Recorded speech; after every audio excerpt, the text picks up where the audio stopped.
Welcome, wayward souls, to this episode of Echoes from the Loam. In the windswept Orkney Islands, where the sea claws at the land and the lochs run deep, there is a legend, older than the kirk stones and darker than the winter tide. The Nuckelavee, a sea demon from Orcadian myth, a grotesque fusion of horse and man, skinless and steaming, its black veins pulsing with plague. British folklorist Catherine Briggs called it the nastiest of all Scottish demons. Its breath was said to wilt crops, sicken livestock and poison the very air. It could not cross fresh water and was kept at bay only by the Mither of the sea, a benevolent spirit who confined it during summer months. Tonight we descend into a tale of disease, ritual and reckoning. A village drained its loch, the fires burned too long, and something ancient rose from the tide. So stay close, listen well, and don't turn out the lights. Raymire was not built. It appeared over time. A scatter of stone cottages clinging to the edge of the sea, where the wind never stopped and the salt never slept. The villagers lived by the tide, by the kelp fires, by the old ways. They fished, they prayed, they burned, and they feared. In the spring of 1799, the wind changed, coming from the north, thick with brine and rot. The sea turned sour, the crops blackened, the cattle foamed at the mouth, and the children began to dream. They dreamed of something steaming, something skinless, something that whispered in the tide. The elders blamed the kelp fires, said the smoke had angered something old, something that lived beneath the waves, something that rode ashore when the moon was high and the lochs ran dry. They called it the Nuckelavee. No prayers were offered, no names were spoken, only salt was scattered at the thresholds, and the loch was watched for signs of movement. Because the Nuckelavee was not a ghost, it was a punishment. The tide had gone out, but the stench remained. Brine and rot, thick as smoke. Widow Morgan walked the shoreline alone, her shawl pulled tight, her boots sinking into the wet sand. She was out looking for driftwood, but she found something else. At first she thought it was a horse, a sickly one. Its body glistened in the moonlight, raw, red, steaming, no skin, no mane, just muscle and vein pulsing like something half-born. But then she saw the rider. Fused to the horse's back where a saddle might sit was a man, or what had once been a man. His torso rose from the beast's spine, arms limp, head lolling. His face was a map of exposed sinew, black veins and twitching tissue. His mouth hung open, but no breath came, no sound. He had no eyes, they were just sockets, deep and wet. The Nuckelavee. She did not scream, she couldn't. Her throat locked, her legs froze. The creature turned its head, slowly, impossibly, and looked at her, not with eyes, but with intent. It moved towards her, not galloping or charging, just walking, wet hooves pressing into the sand, leaving prints that steamed and hissed. The air grew thick, her skin blistered, and her breath turned to salt. She ran, though she did not remember running. She only remembered the sound of her own heartbeat, loud and hard. She reached her cottage, slammed the door and collapsed. Her hands were bleeding, her eyes were red, and her shawl was missing. She died 3 days later. Her lungs were filled with brine, her skin peeled away in dry sheets. Her mouth was open when they found her, as if she was still trying to scream. The villagers gathered at the kirk.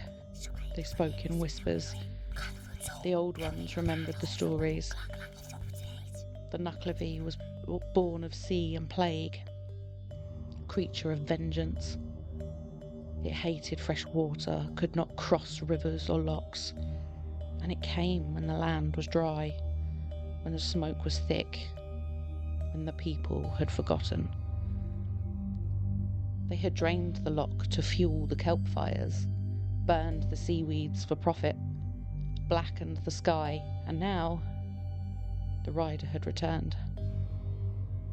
They scattered their salt at their thresholds, hung iron nails above their doors, but the wind carried the stench inland, and the children began to dream again.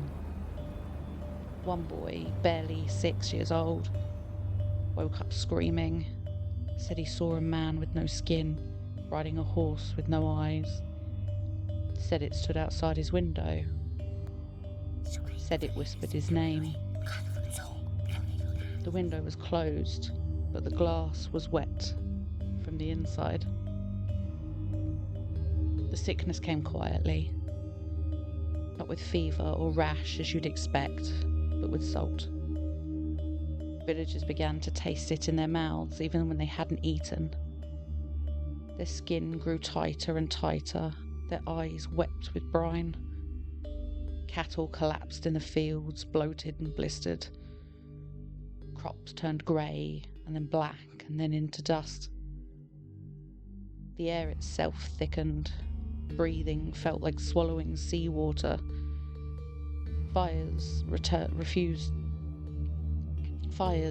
to burn. Bread refused to rise, and the sea gave up nothing but bones. They called it the brine curse. The elders remembered the warnings. The Nuckelavee was not a beast, it was a blight, a walking plague. Its breath could wilt crops, its gaze could sour milk, its presence could rot the land from beneath. Greymire had drained its loch the previous winter, feeding the kelp fires that lined the coast. They'd sold the ash to merchants, proud of their industry. But the loch had been a barrier, a sacred divide, and now it was gone. They'd tried to refill it, of course. Buckets from the stream, rain barrels, even prayer. But the ground drank it all, and the loch remained dry, and the rider returned. This time it did not walk the shore, it walked through the churchyard. The minister was found in his bed, eyes open, mouth agape, skin peeled away in long curling strips. His blood had turned clear and his bones had softened. The villagers stopped speaking, not from fear but with pain. Their throats burned and their tongues cracked, and even the children fell silent.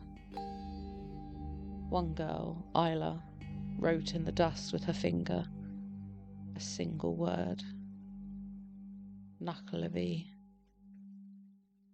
The next morning the sea was still. There was no wind and no tide, just the smell. And in the fields the hoof prints remained, deep, wet, steaming. They built the cairn at dusk, a mound of salt-stained stones, stacked in a spiral, each one marked with soot and blood, and at its centre they tied a lamb, young, trembling, eyes wide with something close to understanding. Its legs were bound with kelp rope and its mouth was sealed with wax. No prayers were spoken, only the old songs were sung. Half-remembered verses passed along in whispers, never written down, never taught. Songs that were meant to bind, to beg, to barter. The villagers stood in a circle, heads bowed, hands slick with brine. They wore masks of driftwood and ash, carved with hollow eyes and open mouths, designed to mimic, to confuse, to survive. The wind died, the sea stilled, and the Nuckelavee came. It did not approach the cairn, didn't even look at the lamb. It just walked past, slow, steaming, skinless.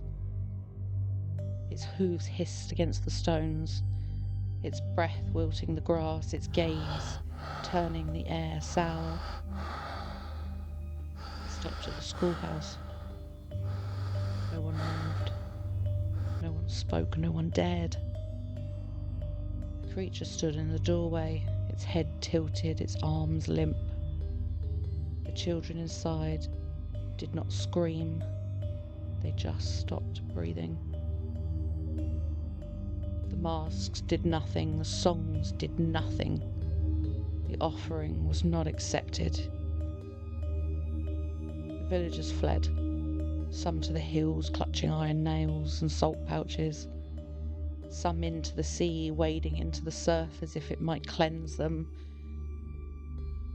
But the rider just followed, not chasing, just walking, deliberate, inevitable. And wherever it passed, the land died. The grass turned grey, the trees cracked, the wells soured, and the loch remained dry. And the lamb, untouched, rotted in silence. Isla had not spoken in days. She moved through the village like a shadow, barefoot, salt-cracked, eyes wide and dry. The others had fled, but she remained. Not out of courage, though, but out of knowing. She remembered the stories, the warnings, the one truth that had survived generations. The Nuckelavee cannot cross fresh water, and the loch was dry, but the stream still ran. It trickled through the heather, clear and cold, fed by a spring that had never failed. Isla followed it, her feet bleeding, her breath shallow, and behind her the land groaned. She didn't look back. The stream widened into a pool, and then she heard it. Not hooves or breathing, just the sound of something wet moving through the world, slow and heavy. The Nuckelavee emerged from the mist, steaming, skinless, fused and twitching. Its horse body pulsed with black veins, its human torso lolled from side to side, arms limp. No eyes, no voice, just presence. It stepped towards her, and she stepped back into the stream. The water reached her ankles, her knees, her waist. It was cold, pure. The creature hesitated. Its hooves hissed against the earth, its breath faltered, its body trembled. It stepped forward and stopped. The water repelled it, not with force, but with law, with something older than fear. It screamed. Its body boiled, its veins burst, and it collapsed into the mud, twitching, melting, folding in on itself. Isla watched. She did not cry, she did not speak. She simply stood in the stream until the sun rose. The loch filled, the sickness faded, the wind shifted, but Isla never spoke again. And in the churchyard, the hoofprints remained, black, deep. He comes when the lochs run dry and burn, with steaming breath and eyes that turn. No skin to hold, no soul to keep, just names he takes and dreams that seep. He walks where salt has stained the land, with hoof and hand and voice unmanned. And though the stream may break his spell, the hoofprints linger deep as hell. And there the tale ends for now, but the echoes will always remain.